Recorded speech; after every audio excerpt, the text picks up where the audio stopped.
Hello everyone. My name is Mason Maggs, and today I'm here to teach you about coercive logic.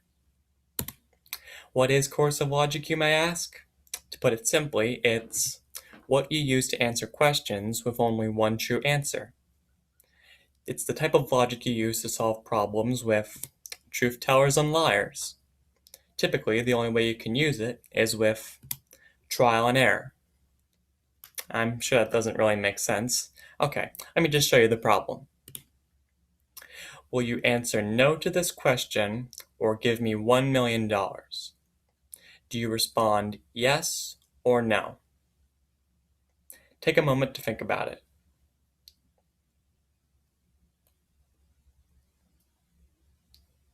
You may notice that if you say no, you're saying you will not answer no to this question and you will not give me the money. You're saying you will do nothing I ask you in the question. That is a contradiction. Now, if you say yes, you're saying you will answer no to this question, but you will give me the money. Notice how this problem tricks you into giving only one true answer. Coercive logic was created by Raymond Smullyan, a famous mathematician and logician, known for his books such as What is the Title of This Book? And To Mock a Mockingbird. One of Smullyan's most famous examples of coercive logic is the Island of Knights and Knaves, an island where all its inhabitants are either truth-telling knights or lying knaves. Here's an example. You are on the island of knights and knaves, and you meet a group of free men. You decide to ask man A, how many knights are among the free of you? He mumbles an answer that you're unable to hear. You then ask man B, what did man A just say? He responds, he said there is only one knight among us. Then all of a sudden, man C says, don't listen to him, he's a knave. Based on that information, how many knights are in this group?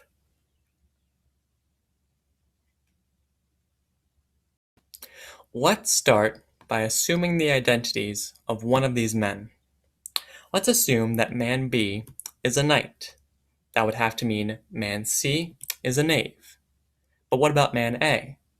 Well, if man A is a knight, then he would have said there are two knights in the group, which would make man B's statement false. And if man A is a knave, then he wouldn't have said there is one knight among the group, again making man B's statement false. So if man A is either a knight or knave, man B's statement must be false. That is a contradiction. But now we can go back, and we now know that man B is now a knave.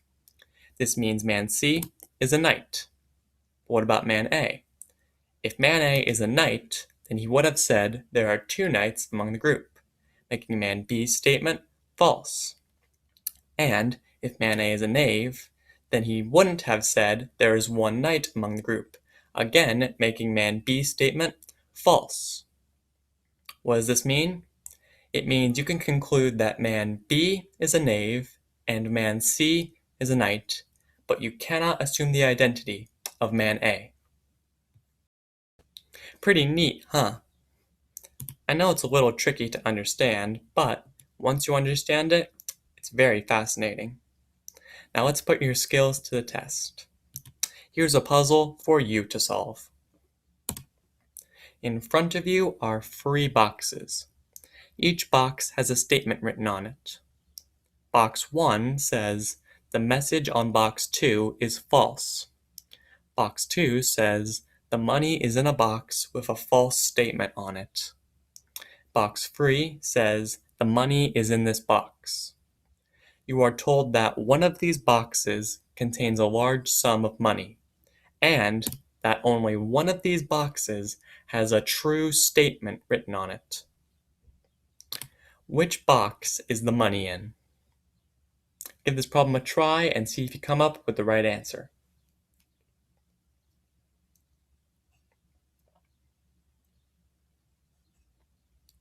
Answer in 3, 2, 1.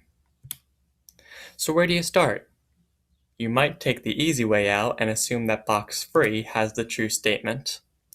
But if box 3 has the true statement, then boxes 1 and 2 must both have false statements.